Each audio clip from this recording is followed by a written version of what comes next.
Bonjour à tous, heureuse de vous retrouver pour une nouvelle vidéo. Alors aujourd'hui on va parler d'un thème qui est très important, qui me semble très important, c'est le harcèlement dans le cadre du travail. Donc les hypersensibles, entre autres, pas que les hypersensibles, cette vidéo n'est pas dédiée que aux hypersensibles, mais entre autres aux hypersensibles dans le cadre du travail et le harcèlement qu'ils peuvent vivre dans le cadre du travail. Alors je vais vous expliquer déjà un petit peu ce que c'est que le harcèlement. Le harcèlement, déjà, c'est une personne qui va être tout le temps derrière vous, hein, qui va remettre en cause soit vos compétences et qui ne va pas vous laisser une minute de repos. Ça peut être du harcèlement. Voilà, quand on ne vous laisse même pas le temps de respirer, le temps de faire les choses, on vous donne diverses tâches en même temps, ça équivaut à du harcèlement, hein. Voilà, il faut le savoir. Maintenant, après, dans un deuxième temps, je vais vous parler quelles solutions peuvent s'offrir à vous, hein, du fait de ce comportement-là. Quand vous avez affaire à des harceleurs, alors ça peut être des gens qui vous harcèlent, qui sont aussi pervers narcissiques, c'est-à-dire qu'ils ont toujours, comme ils sont dans la toute-puissance, ils ont toujours raison, hein, et quoi que vous leur disiez, ils vont retourner la situation et vous retourner le cerveau, c'est-à-dire qu'à un moment, vous ne serez même plus, vous serez dans la confusion de ce qu'il faut faire en fait. Ils vont vous dire tout et son contraire. Ça, c'est typique des pervers, hein, des pervers narcissiques et aussi des gens qui harcèlent. Voilà. Et vous avez aussi un autre cas de figure. Vous avez aussi les personnes qui n'ont pas de capacité, bien sûr, à se remettre en question. Alors tout ça, ça va avec le harcèlement, hein, on est d'accord. Après, vous avez aussi, qu'est-ce qu'il y a d'autre en fait dans le harcèlement?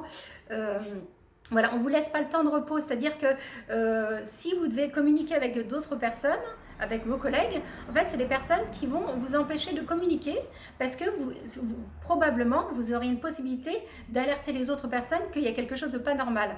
Alors des fois, en fait, quand ça va se passer mal, des fois, avec vos collègues, ça peut mal se passer parce qu'il y a des comportements qui ne sont pas adaptés. Et du coup, en fait, des fois, parce que vous avez une surcharge de travail, vous n'êtes pas capable, en fait, de cerner où est le problème. Donc, ça peut être le comportement de votre collègue ou votre comportement, ou les deux, mais ça peut être aussi, en fait, l'environnement, c'est-à-dire que le cadre du travail, c'est-à-dire que ça peut être tout simplement les patrons qui vous harcèlent à longueur de temps et du coup, vous n'avez plus le temps pour vous et vous allez vous en prendre les uns aux autres, aux collègues. Et en définitive, vous n'allez pas mettre le doigt en fait, où est vraiment le problème. Et souvent, vous avez des personnes qui vous harcèlent, c'est-à-dire les patrons qui peuvent vous harceler. Donc soyez très vigilants à ça. Faites attention, encore une fois, prenez du recul, parce que vous ne pouvez pas le voir quand vous êtes dans un état de fatigue. Effectivement, il vous donne énormément de travail, et soit vous faites énormément d'heures, hein, donc vous n'avez plus votre tête à vous. Ça, c'est typique du harcèlement. Donc faites attention, soyez très en alerte à ça, parce que ça va vous pomper dans vos réserves, et vous, en tant qu'hypersensible, ça va vraiment être dommageable pour vous. Vous allez avoir une sorte de dépression, de fatigue, et vous ne saurez pas d'où ça vient. Alors l'argent, c'est très bien, avoir un travail, c'est super, mais si c'est pour perdre votre santé, autant physique que mentale, je vois pas l'intérêt. Donc voilà, je pense qu'il faut, comment dire, pour moi, en fait, à l'heure d'aujourd'hui, j'ai 50 ans, j'ai vécu beaucoup d'entreprises, j'ai eu la chance d'avoir de nombreuses expériences et je peux vous dire que dans le cas du travail, c'est monnaie courante. Il y a beaucoup de personnes qui fonctionnent comme ça. Et notamment si vous manquez de confiance en vous. Alors là, si vous manquez de confiance en vous, vous êtes la proie idéale. Donc sachez-le, j'ai beaucoup de recul pour me permettre de faire cette vidéo. J'ai vécu moi-même beaucoup de harcèlement dans le cadre du travail et je ne savais pas remettre les choses en perspective parce que je ne voyais pas où était le problème. Il m'a fallu beaucoup de temps, une fois que je partais de l'entreprise, pour voir que finalement, je tombais sur quelqu'un qui me harcelait. Donc voilà, il y a aussi... comment dire, ces personnes-là sont souvent gradées, hein, et ils vont remettre en cause des fois vos compétences. Alors au début, vous êtes parfaite, vous faites le travail, du moment que vous leur rendez service, vous êtes aux petits soins, vous faites de votre maximum, ils savent pomper en fait au maximum, le maximum des personnes. Et quand en fait vous avez plus de jus, et ben ils vous jettent. Et ils vous jettent, c'est-à-dire qu'ils vont vous pousser vers la porte, vers la sortie, ils vont faire de sorte que ça se passe mal pour vous. C'est-à-dire soit vous obtempérez et vous continuez dans les conditions de travail difficiles, c'est-à-dire avec des horaires pas possibles. Vous ne pouvez pas remettre en cause le système qui est en place. Donc ça, c'est terrible parce que quand vous leur en parlez, ils vont vous dire qu'en gros, vous gérez mal votre temps. vous avez en fait, vous vous dispersez. Alors ils vont jamais remettre en cause qu'ils vous donnent une surcharge de travail, que en fait c'est un travail de 3 personnes, ils vous mettent une seule personne, vous voyez. En fait c'est ce genre de comportement là qui fait que ça pose problème. Donc voilà, ça c'est typique du harcèlement. C'est très difficile parce que maintenant à l'heure d'aujourd'hui de remettre en cause une entreprise pour le harcèlement, il faut être plusieurs personnes à le dénoncer. Et souvent, comme les gens ont besoin de travailler, gagner leur vie et de manger, hein, payer leur loyer, ils vont pas dénoncer ça, ça va être trop difficile pour eux. Donc l'idéal, c'est d'être à plusieurs et de pouvoir mettre beaucoup de personnes pour témoigner en fait, voilà, pour dénoncer ça. Alors voilà, je suis pas l'idéal des personnes pour vous dire comment dire quoi faire. Moi, comment j'agis, vous ne garderez pas votre travail, voilà. Parce que à l'heure d'aujourd'hui, je sais que c'est très dommageable pour la santé physique comme pour la santé morale. N'oubliez pas qu'il y avait le harcèlement de France Télécom à un moment, les gens se jetaient par la fenêtre. Hein. Donc pour se jeter par la fenêtre, il en faut. Hein. Donc vous voyez comment ça arrive, comment petit à petit on arrive à des choses pas possibles. Donc ça c'est inimaginable pour moi et c'est très grave. Hein. C'est très grave. Donc dénoncez ça, parlez-en aux collègues quand vous avez l'opportunité. Mais comme je vous dis, ces personnes peuvent être toujours derrière vous, donc vous n'avez même pas une minute des fois pour parler à vos collègues et pour pouvoir discuter. Et comme dans le monde du travail, les gens ont très peur de perdre leur travail et c'est leur gain, ce qui les fait manger, donc c'est très difficile. Donc parlez-en aux personnes des fois extérieures aussi pour vous permettre de voir clair, comme je vous dis, notamment une thérapeute, une consultante. Moi, je fais des consultations individuelles.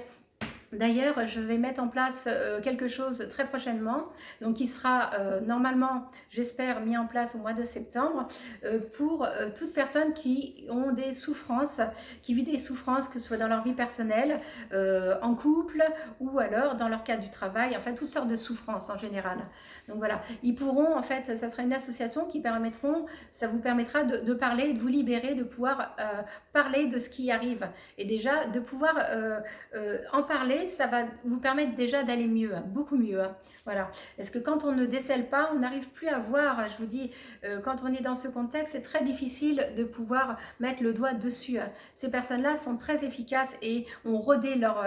c'est quelque chose de très rodé. D'ailleurs, souvent, ils sont gradés, ils finissent par être gradés parce que justement, ils arrivent bien à harceler les personnes et souvent, ils en ont tellement vécu, ils ont tellement souffert eux-mêmes, ils sont arrivés à des postes stratégiques et ouais, voilà. Maintenant, ce sont devenus des grands harceleurs. Alors attention, hein, vous avez aussi beaucoup d'hypersensibles qui sont devenus des harceleurs eux-mêmes parce qu'ils ont eux-mêmes été harcelés. Donc maintenant, ils sont dans la toute-puissance et ils ne savent plus se remettre en question. Pour eux, voilà, c'est marche ou crève. En gros, soit vous y arrivez, soit vous n'y arrivez pas. Et en fait, ils vont y arriver, mais à votre détriment.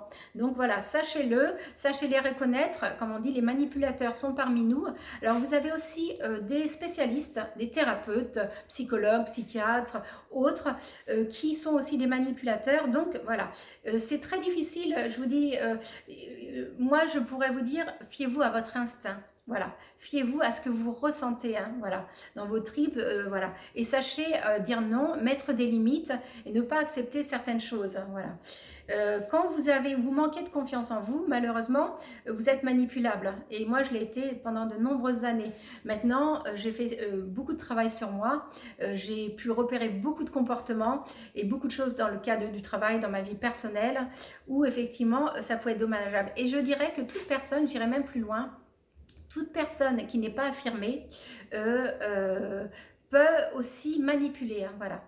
Moi, j'avais compris aussi que des fois consciemment ou inconsciemment. Donc voilà, ça sert à rien de jeter la pierre, les choses sont comme elles sont et de revenir en arrière. La seule chose, c'est que maintenant, comment vous pouvez faire? L'important, c'est le maintenant. Ce qui s'est passé avant, ça doit vous servir et ce qui se passera après, ça n'a pas encore lieu. Ce qui est important, c'est l'instant T et comment vous pouvez vous en sortir à l'heure d'aujourd'hui. Donc voilà, ça y est, sachez reconnaître ces signes où quelqu'un vous oppresse à longueur de temps, où à un moment, il vous dit bah, « vous devez faire ça ». Ben non, pourquoi vous avez fait ça? Mais vous n'auriez pas dû faire comme ça. Voilà, toutes ces choses, c'est de la manipulation. On ne vous laisse jamais réfléchir, on ne vous laisse aucun moment de répit. Hein. Voilà, ce sont en plus des pervers, hein, parce qu'ils jouissent en fait de ce moment-là où ils vous mettent en difficulté. Voilà, ils retournent toute situation, alors c'est toujours vous le problème, hein. Jamais ça sera cette personne-là. ça sera vous forcément. Donc sachez reconnaître ça, sachez mettre le doigt dessus, prenez du recul, encore une fois, toujours la même chose, prendre de la distance pour pouvoir être plus objectif et prendre une décision en conséquence. Alors mettre des termes, mettre des limites à ces personnes-là, et quand c'est pas faisable, partir de l'entreprise, effectivement, ça va partir de l'entreprise. Voilà, ça c'est une des possibilités. Ou alors évidemment un procès, ça aide aussi beaucoup et ça fait beaucoup de bien et ça soulage. Voilà, quand on a fait de nombreuses années dans des entreprises où on a eu beaucoup de pression de la part de ces personnes-là qui n'ont pas, ils ont outrepassé leur fonction parce que vous les avez laissés faire. Encore une fois, tout est là. Si vous savez marquer les limites, il n'y aura pas. Généralement, de toute manière, vous ne pourrez pas rester dans l'entreprise parce qu'ils vont vous virer avant. Voilà. Moi, ça s'est souvent passé comme ça. Ou alors, je demandais une rupture conventionnelle et voilà, j'arrivais à partir. Avant, je partais parce que j'avais très peur et du coup, j'étais en panique. Donc, je partais des entreprises et après, j'ai pu déceler que c'est pas le meilleur comportement à avoir. Donc, voilà. Je vais m'arrêter là pour aujourd'hui. Si vous avez besoin de compléments d'information, n'hésitez pas à me demander de refaire une autre vidéo là-dessus et à commenter, à me dire ce que vous attendez et ce qui pourrait être bien pour vous. Si vous avez des difficultés ou des souffrances, voilà, laissez-moi vos commentaires, je vous répondrai. Et par la suite, je mettrai en place des chats, des choses comme ça, qui va permettre de se parler, d'être en lien. Je vais mettre aussi des possibilités, si vous êtes éloigné et que vous ne pouvez pas venir me consulter ou consulter d'autres spécialistes, si vous voulez me consulter, bien sûr, je mettrai en lien des possibilités de se voir par caméra et de se parler comme ça en visio.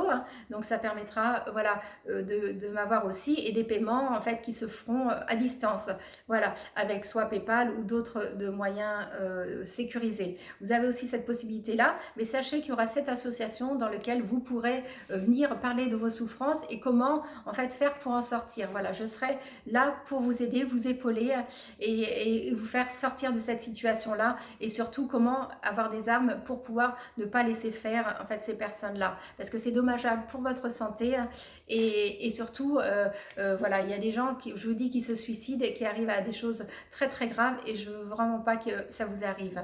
Voilà, et bien écoutez, je vous dis, prenez très soin de vous, sachez les reconnaître. Et prenez du recul, bien entendu. Maintenant, on se retrouve pour une nouvelle vidéo. Voilà, je tenais vraiment à faire cette vidéo sur le harcèlement moral au travail et aussi dans sa vie aussi de tous les jours. Ça peut être aussi dans le couple et tout ça. Mais là, c'était particulièrement dans le cadre du travail. Voilà. Maintenant, on se retrouve très vite. J'espère que vous avez aimé ma vidéo. N'hésitez pas à la commenter. On se retrouve très vite pour une nouvelle vidéo YouTube. Je serai plus disponible à partir de la fin du mois. Donc, je ferai des vidéos de façon un peu plus soutenue. Et n'hésitez pas, s'il y a une vidéo que vous avez à entendre ou un sujet qui vous parle, à m'en faire part dans les commentaires. Voilà. Et bien, écoutez, n'hésitez pas à partager ma vidéo. Je suis très heureuse des nouveaux abonnés, de ceux qui continuent en fait à me suivre. Vraiment, ça me rend très très heureuse et je vous en remercie. N'hésitez pas à partager si vous avez aimé ma vidéo, et on se retrouve très vite, et likez aussi si vous aimez, pour une nouvelle vidéo YouTube. Je vous embrasse et surtout prenez bien soin de vous. Voilà, je vous aime, et à très fort et à très vite. À très bientôt. Au revoir.